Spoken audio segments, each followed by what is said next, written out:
Pemirsa, kita ke informasi berikutnya. Ribuan prajurit TNI dari berbagai matra menggelar geladi bersih puncak peringatan HUT ke-80 TNI di lapangan Monas, Jakarta. Geladi bersih disaksikan langsung oleh Panglima TNI Jenderal Agus Subianto. Ribuan personil TNI dari 3 matra yaitu Angkatan Darat, Angkatan Udara, dan Angkatan Laut mengikuti geladi bersih di kawasan Monas sejak pagi tadi. Selain defile pasukan, pada hari Minggu nanti TNI juga akan memamerkan dalam parade 1047 alutsista, mulai dari kendaraan taktis atau rantis, kendaraan tempur tank berbagai jenis, artileri, helikopter, drone, hingga pesawat tempur. Di tahun ini TNI mengusung tema TNI Prima, TNI Rakyat Indonesia Maju.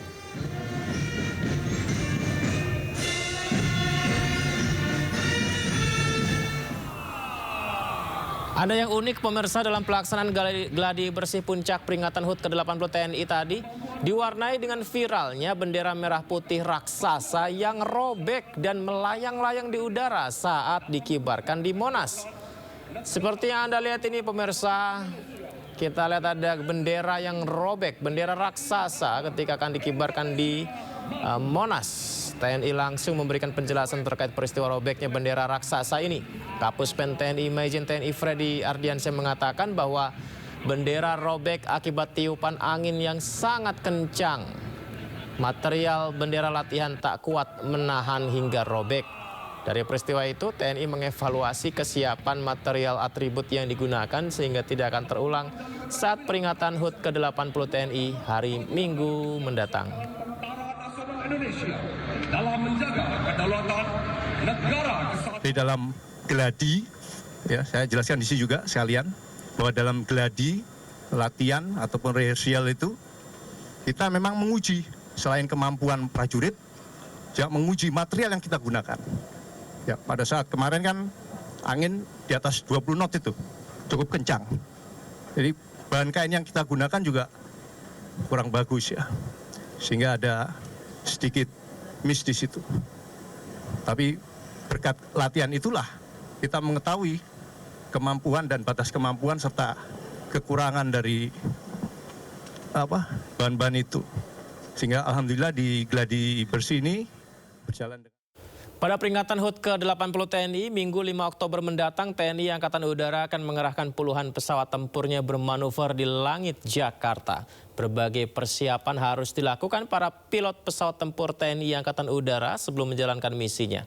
Mulai dari fisik, kekompakan, hingga hal-hal yang tidak bisa dilewati sedikit pun.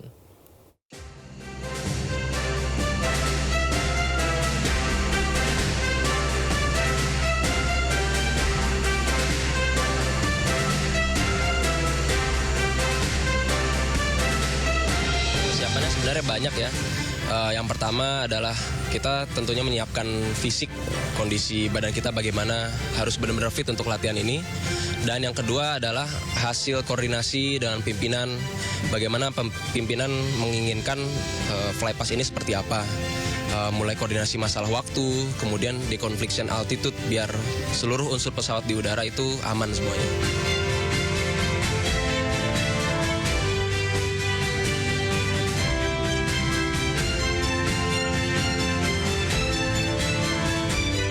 Semuanya direncanakan dengan matang, baik dari timingnya di atas Monas secara berurutan tiap unsur pesawat, kemudian tentunya deconfliction altitude-nya sehingga di atas Monas aman.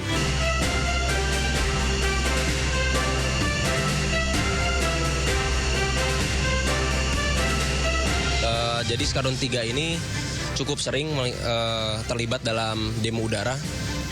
Bisa dibilang hampir tiap tahun kita selalu terlibat, seperti kemarin kita terlibat di geladi flypass Batu Jajar, kemudian HUT RI, dan yang sekarang ini kita laksanakan adalah HUT TNI. Dan kemudian kendalanya seperti cuaca itu bisa menjadi kendala di atas. Apabila cuaca buruk, sedangkan kita flypass harus berformasi di mana kita harus melihat pesawat depan ataupun samping. apabila cuacanya buruk itu bisa menjadi kendala. Dan yang kedua adalah masalah kesehatan fisik. Jadi sebelum terbang kita tentunya harus menjaga fisik, kondisi badan kita, karena kita latihan tiap hari, belajar, kemudian briefing dari pagi, siang terbang, itu yang kita lakukan tiap hari sampai dengan hari H.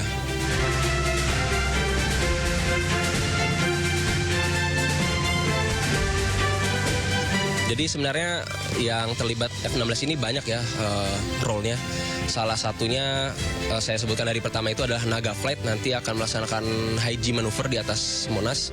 Itu adalah gabungan dari Skadron Udara 3 dan 16. Kemudian ada Combat Flight dari Skadron Udara 16, dia akan melaksanakan dogfight. Kemudian nanti yang diakhiri ditutupi oleh Falcon Flight, itu gabungan dari 3 skadron, Skadron Udara 3, 14 dan 16, melaksanakan formasi 9 pesawat.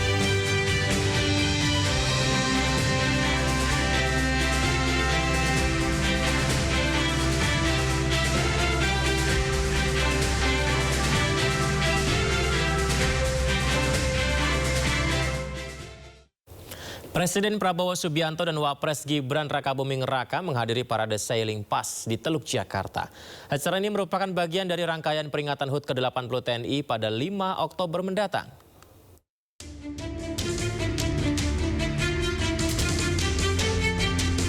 Dalam parade Sailing Pass, sejumlah atraksi menampilkan kekuatan pasukan khusus Angkatan Laut, mulai dari kapal perang, demonstrasi kekuatan udara hingga demonstrasi kemampuan prajurit. Di hadapan Presiden Republik Indonesia Prabowo Subianto dan Wakil Presiden Gibran Rakabuming Raka, prajurit TNI Angkatan Laut unjuk aksi menegangkan dengan terjun dari helikopter ke kapal perang yang sedang berlayar.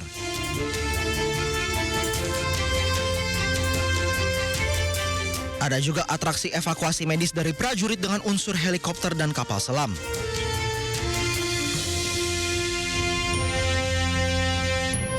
Prajurit TNI AL juga menunjukkan kemampuan tempurnya dengan skenario penyelamatan dari pembajak kapal. Aksi tembak-menembak pun terjadi hingga terjun payung. Demo laut dan Sailing Pass di Teluk Jakarta ini menghadirkan 51 kapal perang, pesawat udara dan juga helikopter. Parade ini merupakan bagian dari peringatan hari ulang tahun ke-80 Tentara Nasional Indonesia pada 5 Oktober mendatang. Protes pembajakan kapal kemanusiaan global Sumut Flotilla oleh Israel, masa berunjuk rasa di depan Kedubes Amerika Serikat di Jakarta. Sindo Prime segera kembali.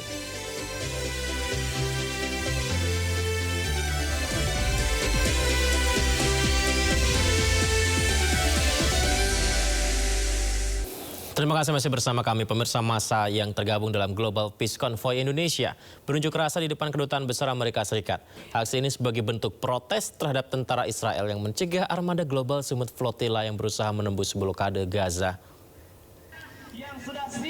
Massa membawa 1 mobil komando menyampaikan aspirasi di depan Kedutaan Besar Amerika Serikat di Jalan Medan Merdeka Selatan.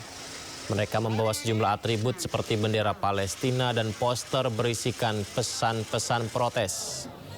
Mereka memprotes ulah Zionis Israel yang mencegah kapal bantuan menembus Gaza Palestina. Selain itu, massa juga memprotes penahanan 450 aktivis Global Sumut Flotilla oleh Israel. Mobil komando, kita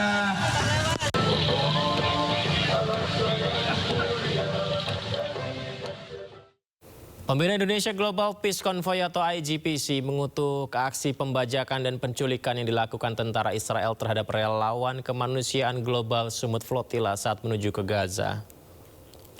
Pernyataan disampaikan Bahtiar Nasir saat konferensi pers di Menteng, Jakarta, di mana menurutnya Israel harus segera membebaskan ratusan relawan dari berbagai negara yang telah ditahan dikarenakan mereka datang dengan damai pemirsa tanpa senjata. Sementara Indonesia akan terus bergerak melawan ketidakadilan dan mengajak dunia menghentikan genosida di Palestina.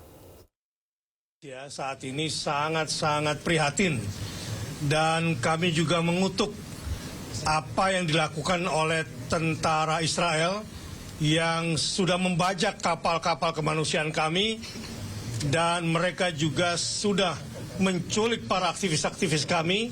Dan dari sini kami menuntut agar segera dibebaskan karena mereka adalah orang-orang yang datang dengan damai